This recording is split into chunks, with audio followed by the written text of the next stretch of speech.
Vous arrivez à l'hôtel avec bébé. Avant d'ouvrir les valises, posez-les hors de portée et faites un tour de la chambre à hauteur d'enfant. En 10 minutes, vous pouvez repérer les risques les plus fréquents.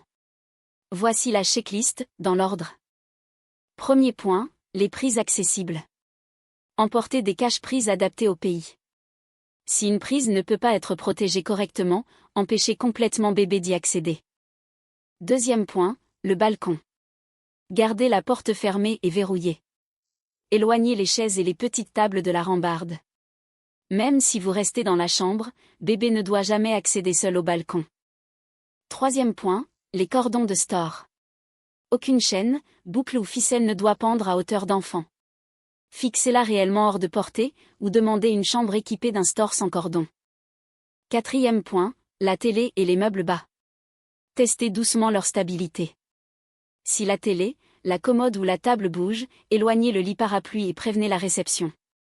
Ne déplacez pas seul un meuble lourd. Cinquième point, la salle de bain. Testez l'eau avant chaque bain, idéalement avec un thermomètre autour de 37 degrés.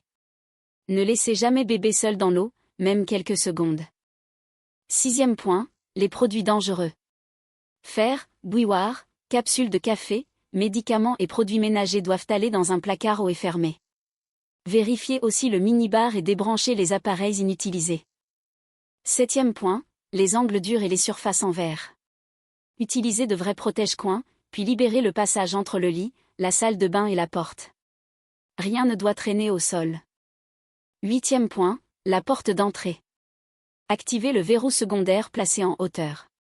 Vérifiez aussi qu'elle se referme correctement et gardez la carte de chambre hors de portée. Dernier contrôle, le sommeil.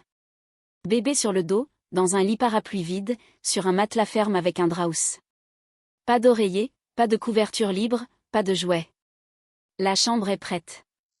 Pour la nuit complète, on ne promet rien.